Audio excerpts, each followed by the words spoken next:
Assalomu alaykum hammaga. Xayrli kech o'tganlarga. Mana aytaman-ku, safarga chiqib turinglar, yolg'iz bitta o'zinglar. Juda ko'p narsalarni fikrlashga, fikr yuritishga, juda ko'p narsalar to'g'risida o'ylab, ana qilishingizga ancha vaqt bo'ladi hozir. Unga bitta misol tariqa sizlarga bitta hayotimda bo'lgan narsani aytib beraman. Mani biladiganlar biladi. Salatga o'tirib qoldi-da. Bir efir qilay dedim. Bir kun 2014-yil ekan, 12 yil, 13 yil oldin stроительный firma bor edi, qurilish bilan shug'ullanardik. Katta ikkita obyektlar qilganman, keyin UCL Toshkent viloyati bo'yicha antennalarini, o'sha tegdiga uстановка, решетка, generator, mashqa narsalarni qo'yib berganmiz. Bu videoni ulashib qo'yinglar. Hayotda siqilib yurgan, kapul topolmadi deb noliyotgan odamlarga juda foydali, manfaatli bo'ladi. Juda ham manfaatli bo'ladi. Eshitinglar. Bir kun 2014-yil 13 va 14 vallahi shu bir xitoyliklar bilan ishladim. Metro oybeda remont katta 3 etajli bino remontga chaqirishdi. O'shanda nimasinidir qilib berdimda, boshqa obyektlarimiz bor, ko'p obyekt. Ketish kerak, brigadani yo'qqa tashlashim kerak. Shu bilan ishlagim bo'ladi-ku odamda. Ishlagish kelmaydi ular bilan. Shunaqa qiziq voqea bo'lgan bu. Narsaga aytib beraman. Bitta ish ketadi, ikkinchi ish ularni ketyapti. Menga aytayaptiki, suvoq qilish kerak, deyapti menga. Padmayak deyapti. Xitoylik, o'zbekchani zo'r gapiradi. Padmayak deyapti, er-xotinda o'sha metro oybeda ofisi bor, o'sha aytayapti padmayak. Endi o'sha paytda suvoqni qilib berdik. Padmayak. Keyin gipsokarton deb qoldi. O'sha qiyin kelyapti deyman, men o'tdan chiqib ketishim kerak. U yana menga ish beryapti-da. Ishing yo'qdi, gipsokarton qilish kerak deyapti. Gipsokarton ko'chada, masalan, sizlarga narxni aytaman. 11 ming so'm edi bir kvadrati. Hozir bilmayman, ancha bo'lib qurishga shug'ullanayotganimga. Qilmaslik uchun mana hozir bu gapni nima demoqchiman? Rizq sizlarniki bo'lsa, xohlaylar borki keladi sizlarga. Qilmaslik niyatida 2 barobar narx aytdim men. 11 ming so'm bo'lsa, gipsokartonni bir kvadrati men 23 ming dedim. Почему у тебя так дорого dedi. Ne qimmat deyapti. Shunaqa dedim. Bu maqsad qilmaslik, spesialni 2 barobar narx aytib menga bermasin. O'zi ham ko'cha narxini biladi. O'sha yerda biz ishimizni tugatcha arafasidamiz. Oxirgi kunimiz shunaqa. Borib bitta brigadani olib keldi, soldida olib kelib gipsokartonni narxlatibdi, ular 11 ming deyapti. O'sha narx aytibdi, ko'chadagi narx bu, общий. 11 ming so'm deyapti, bir kvadrat gipsokartonni. Keyin ketyapti ular. Keyin meni chaqiryapti. Mana qara 11 mingga qilaman deyapti, dedi. Qildirib o'shanga dedim. Men qilmayman dedim, 11 mingga qilmayman. Men narxim shu dedim. O'shanda biz bir 2 ming tushib berdim, shakil 21 ming o'zi qilib berish mumkin dedim. O'shanda qilib bermaslik niyatida. Bo'pti qildi dedi. Tasavvur qilasizlar. Men отказ qilyapman, 2 barobar narx aytyapman. Xuddi o'sha ishni boshqa usta ham qiladi. Rizq sizlarniki bo'lsa, bu gapni nima demoqchiman? Sizlar отказ qilinglar, ishlar halol bo'lsin faqat. Halol ish bo'lsin. Отказ qilsangiz sizlar quvlab, o'sha keladi sizlarga. O'shani oldim, qildim. Keyin deyapti, tomni chakka o'tyapti. Tomni yopish kerak deyapti. Men aytaman, tezroq o'tirib chiqib ketishim kerak. Boshqa ishim tiqilib yotibdi. Keyin shu bilan tom где-то shu $1000, $1,500 bitadi deyapman. Polni. Paliazol ikkita sloi yopish kerak. 4,5 ming dedim. 3 barobar narx qo'yib yubordim. Qilmaslik uchun u ham. Qilmaslik uchun $4,500 deyapman-da. Men chaqiryapti-da yana. Nega men aytaman, men shunaqa bo'lsa qilaman, bo'lsa qilmayman, ishim ko'p, men ketishim kerak deb tushuntirib turibman menga. Bo'pti deyapti, qila qol deyapti-da, $4,500 ga $1,500 ish menga bermadi. Tushunyapsizlar? Bu deganiki, Alloh sizlarga bir rizq yozib qo'ygan bo'lsa, rizqinglar qancha bo'lsa, uni birov olib qo'ya olmaydi. Mingta ustoz kelsa ham olib qo'ya olmaydi. Qo'rqmanglar, yolg'on gapirmanglar, yomon ish qilmanglar. O'zingizlar ishinglar to'g'ri bo'linglar, to'g'ri ish qilinglar, o'sha sizga kelaveradi. Keladigan narsa kelaveradi. Birovni yomonlab, yo'q, men uni ishi yomon, men ishim zo'r, men senga bunaqa beraman. Bo'ldi.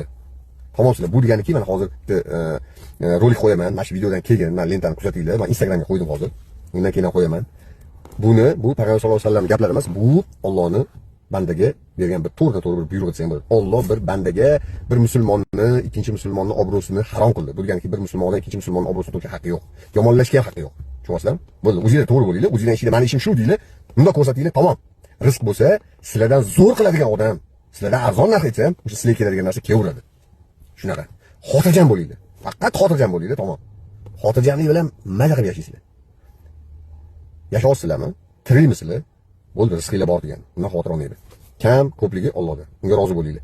Allohning berganiga rozi bo'lsanglar, yana Allohning va'dasi bor-ku. Men shukr qilguvchi bandaga ziyoda qilib beraman. Bergan ne'matiga shukr qilaveringlar. Alhamdulillah, qornim to'q, enim bu yashashga uyim bor. Arenda bo'lsa ham uyim bor, ko'chada uysiz yurganlar bor-ku. Arendaga ham to'la olmayotgan. Bu o'zini uyi borlik to'g'risida emas, arendada yurganlarga ham shukr qilish kerak. Chunki o'sha arendani to'lashga ham Alloh sizga sabab qilib beryapti. Shunaqa. Shuning uchun haligi anu voy dod deb hozir chiqib ketdi internetga. Sayt paytdachi biz kichkina bola edik, mana u eskilik tushunadi. Sut problema, oddiy ichadigan sut bor-ku. Problema soat 3 da turib, onam bizga magazinga chiqarib yuborardi. 3 litrlik biton bilan anaqa o'tirardik ertaga sut kelib. Malaka o'z kelardi, magazinga sut to'kardi. Flagada 5 ta 6 ta, ya'ni 40 litrlik flagada to'kib ketardi. Olsang olding, ola olmasang tamom. Nonlachi, non. Men esimda, mana qo'ni qo'shnilar hozir unaqa zamonda yashamayapsizlar. Baraka topib. Nonni magazinga kirib, yarimta non berib olishardi o'rislar. Buni o'sha paytda 90-yillarni ko'rganlar yaxshi bilishadi buni. 80 oxiri 90lar. Nonni mana buxonkani yarimini berib olishadi. O'shanda hech kim nolimagan. Tushunasizlar? O'sha paytdan voy dod demagan hech kim. Hozir to'q yashab turib, chiqib olib, vaqt yomon, zo'r-ku, zo'r. Hamma narsa zo'r. Nimaga nolisizlar? Cho'tki hamma narsa. Bilmadim. Nolishga hojat yo'q. Yo bir anu katta bir artistlarni, yo bir millionerlarning hayotini ko'rib, o'sha holi bosizlar. Uni rizqi shunaqa. Sizlar rizqinglar pastroq, shukr qilinglar. Bo'l. Endi bu hayotdan bir balansda. Endi tasavvur qilinglar. Hamma boy, hammada pul bor, hamma narsa bor. Ko'chani kim sipiradi? Kim santexnik bo'ladi? Kim o'sha haligi deylik oddiy misol kanalizatsiya tozalaydi, sal pastroq ishlaydi aytayapman-da endi. Bu kamsiz emas. Xudoyim bir chevardi. Hamma yo'ni balans qilib qo'ygan. Hamma boy bo'lsa hech kim qilmaydi-ku. Kim qiladi? Kim qiladi? Hech kim qilmaydi. Kim polartadi? Kim past nomaga ishlaydi? Kim ofitsat bo'ladi? Hamma boy bo'laversa. Bo'lmaydi. O'shaning uchun balansli bu hayot. Hamma narsa o'zining balansida. O'sha qotgan ishiga shukr qilish kerak. O'sha ish bor-ku. Tasavvur qilgan bor. O'shandan kelyaptimi? Sen o'sha sana rizqing, tamom. Kiraqib pul topolsanmi? Nolima. O'sha sana rizqing. Rizqingni ortig'ini ham, kamini ham topolmaysan baribir. O'sha rizq, tamom. Rozi bo'lish kerak. Shu. Men bitta narsani yaxshi bilaman. Juda hayotda balandpasini ko'rdim. Faqat shukrga o'tish kerak. U yomon, bu yomon, u narsa yomon, bu narsa yomon. Mana shu yomon durgan odamdan charchayman-da. Charchayman, seryoz aytaman. Hamma narsa zo'r. Отвечай, zo'r. Yomon degan odamga yaxshi narsani qo'ysangiz ham o'shani ham yomonni topadi, yomon tarafini topadi. Baribir topadi. O'shaning uchun aytaman, mana shunaqa bo'lgan insonlarga uzoq yuringlar, o'zingizlar yaxshi bo'lishga harakat qiling. Yomon bo'lish oson, yaxshi bo'lish qiyin-da. Bag'rini keng qilib, bir yaxshi bo'linglar, boshqacha bo'ladi. Hayot ko'ziga boshqacha ko'rinadi. Pulim bo'lmagan. Yo'q. 2013-yil shuncha ma'lumot, shuncha anaqam bilan, nima deydi, ilm bilan, boshqa bilan Mardikor bozoriga chiqqanman. 2013-yil. Bir kun chiqqanman. Xudoyim bir sinagan ekan-da mana. Qani shu banda nima qiladi? Hech narsa bermasam. O'g'irlik qiladimi, g'arlik qiladimi? Mardikor bozoriga chiqqanman. Hech kim olib ketmagan. Ish topa olmaganman. O'sha yerda bor qo'limdan hamma narsa keladi. Svarka qilish, bolgar, любой ish qo'limdan keladi-da. O'shan chiqqanman, hech kim olib ketmagan. Ertasi kuni Xudoyim shu sinovdan o'tdimmi, vallohi men faqat o'ylayman, yaxshi gumondaman Allohdan. Bir sinab ko'rdi. Ertasi kuni Yuseldan o'sha katta tenderda obyekt bizga chiqib keldi-da. O'sha antennani aytdim sizlarga. Katta tenderda o'sha obyekt bizning firmaga chiqib keldi. Shundan keyin sekin ketdi. Endi ikkinchi masala. Bekorga yetilmaganda kammi uylan, qiynalsam uylan. Nikohda baraka bor. Birinchi baraka. Ikkinchi baraka farzandda bor. Zo'r sirni ochib qo'yaman sizlarga. Menga endi vallohi eson yomon kim aytgan? Bir ma'ruza deyishganmanmi? Kim aytgan? Ma'ruza deyishgan shekilli, shayx hazratlarining ma'ruzalar deyishgan shekilli. Allohdan sizlar tug'ilmagan farzand uchun so'raylar. Bu onani qonida 120 kun bo'lganda taqdirini bitadimi? Sizlar shu taqdirni bitishdan oldin so'raylar.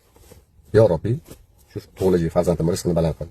Umrini uzoq qilgin, tan jonini sog' qilgin, ilmli qilgin, sog'lom qilgin. Insonlarga manfaati tegadigan bandalardan qilgin. Insoniyatga, butun insonlarga foydasi tegadigan inson qilgin. Deb duo qilinglar. Va o'shani Alloh otani duoda yana qaranglar. Otani duosi farzandga ijobat qilaman dedi. Endi shu banda mendan shu tug'ilajak shu farzandni berdim, shukr qilyapti dedi. Tug'ilmasdan oldin taqdirini bitmasdan oldin nimani so'rab olsa, Alloh shuni so'raganim uchun farzandga bitib qo'yaman. Bo'ldi, ana kecha bosilishdan oldin so'rab qo'yinglar. Ana o'shani muhrlab beradi sizlarga. Tamom. Ikkinchi yutuq birinchi farzand tug'ilganda boshlangan. Keyin ikkinchi farzand tug'ilganda boshlangan. O'sha men paytni bilaman-da. Endi hammasini rizqini bular katta bo'lib o'zi ishlab pul topguncha otani sabab qilib Xudoga yetkazadi. Sizlarga ikkinchi narsa. Otani sabab qilib yetkazadi. Shukr qilinglar. Farzand berdim, sizlar o'ylamanglar, u men boqaman. Xudo boqmay, ishga yurishga turadi. Uylandinglar. Farzandli bo'ldinglar, shukr qilinglar. Ikkinchi, uchinchi bo'ldi. Hayotdan negativ bilan yashash kerak emas. Yomonlik hamma qo'ldan keladi. Shunaqa. Keyin yaxshi bo'lish juda qiyin. Yaxshi inson bo'linglar. Tamom. Nodirbek Mo'ydinov, va alaykum assalom. Salomat bo'ling, xushvaqt bo'ling. Zo'r shahar Namangan, chiroyli shahar. Sentri zo'r. Shunaqa. bir yorilib kelib qoldi. Yana bir bitta o'zim chiqib ketsam gapirgim keladi. Endi uzoq gapiraman, ko'pchilik mana hozir ham ko'p emas, ikkita odam ko'rib o'tiribdi. Endi efir o'zgargandan keyin ko'rishadi. Qanday ko'pchilik ko'rmaydi, 30 olishadi. Ko'p ani odamlar o'janaqa bo'lib qolganda, minut ko'p efirni hech kim ko'rmaydi. 1 minutgacha bo'lgan, mana shunaqa narsalarni ko'rishadi. Lekin rost foydali narsa gapiraman. Inson hayotda rost foyda bo'ladi. Shunaqa. Men o'zim ko'rdim-da. Qo'lim tegib yuradigan ukalarim, boshqalar bor. Rosa qiynalib yurishadi. Bitta guvoh uylandi, siljish bo'ldi. Topshirdi ham hammasida. Bitta farzandli bo'ldi, yana siljish bo'ldi. Ikkita farzandli bo'ldi, yana siljish bo'ldi. Mashaq qilib ketaveradi. Shukr qilish kerak, nolish kerak emas. Men o'sha noliydigan inson oldimda yo'q, bunaqa insonni yaqinlashtirmayman. Men bu noliydigan, noliyveradigan ishimga yoqmaydi. Birov kelib tursa, noliyversa, anu yomon, men unaqa odamni eshitmaslikka ham harakat qilaman. Shunaqa. Shuning uchun nima deydi? Yaxshi bo'linglar. Siqilmaylar, bu hayotda aytaman. Oson hamma narsa. Inson o'ziga o'zi qiynalashtiradi. Shunaqa. Shuning uchun nima deymiz? Yaxshi kayfiyat. Sog' bo'linglar, salomat bo'linglar. Bizning har doim aytadigan gapimiz, mashinanglar buzilmasin, o'zinglar kasal bo'lmanglar. Nodirbek aka, xudo xolasa inshaalloh. Bir nasib qilib qolar, xudo xolasa o'sha qilish. Va alaykum assalom, Sultonxon aka. Rahmat, Sultonxon aka, Alloh rozi bo'lsin. Ota-onaga yetkazamiz. Rahmat, salomlaringizni. Alloh rozi bo'lsin hammadan. Rahmat. Endi anu inson xotirjam bo'lsa, hayotda hadab yetardan kechgacha siqilib, nega pulim kam? Bu Allohning qismatiga norozi bo'lishlikda. Shunaqa. Aytaman, boshimdan juda ko'p narsa o'tgan. Matkor bozorga chiqqanmiz, nolimaganmiz, halol pul topaman deb. Xursandlik bilan chiqqanmanki, birov meni olib ketsin deb. Oliy ma'lumotli yuristman bo'lmasa. Vazirlikda ishlaganman. Juda ko'p narsa aqlim yetadi. Juda ko'p narsaga. Lekin xotirjam, faqat xotirjam. Xotirjamlik. O'sha xitoyliklarni ishlaganman, efirimga endi qo'shilib perimeter qilib ko'ringlar, boshidan juda ham o'zingizga kerak narsa olasizlar va ustirayotgan farzandinglarga juda foydali bo'ladi. Juda ham foydali bo'ladi. Bitta oddiy misol, men niyat qilardim-da. To'g'ri niyatni to'g'ri qilsanglar, oson erishish. Xudo derdim shu farzandlarimni kasb aka bersam, ilm olsa, qaranglar, ilm. Men so'rayman, mashina olsin, uy olsin, ilm olsin, ilmli qilib bolalarimni so'radim-da, maktabdan pulini eshitib qo'rqib ketardim. Oho. Niyat qilinglar. Ishlayotgan ishlarda ishlab yuringlar. Shukr qiling, sababi Xudoyimki shunaqa baraka berib qo'yadi. O'qitasizlar. Xudoga shukr, mana qizimni sharja degan международный maktabga berganman. Endi ancha kech farzandli bo'lganman, men bilasizlar, kuzatib o'tganlar. Men tengi уже navarali, Xudoandalik. Yosh ko'rinamiz-ku, 50. Uchkam 50, 47. Shunaqa. Juda ko'p baland-past ko'rdim deb bu hayotda. Shunaqa gap. Men sizlar bilan gaplashib keladi. Va alaykum assalom. Rahmat Akmalxon aka, Alloh rozi bo'lsin. Rahmat katta. Hammanglarga rahmat. Salomat bo'linglar. Soat ham shundan 2 bo'ldi. Xulaylar. Ertalab tush kerak vaqtli. Men просто zaryadga o'tirib qoldim, mashina o'tirib, prikrutlar zaryad qilib o'tirdim. Zerikib o'tirmaydi. Minnaman gapirib. Sog' bo'lasizlar. Xayrli kech.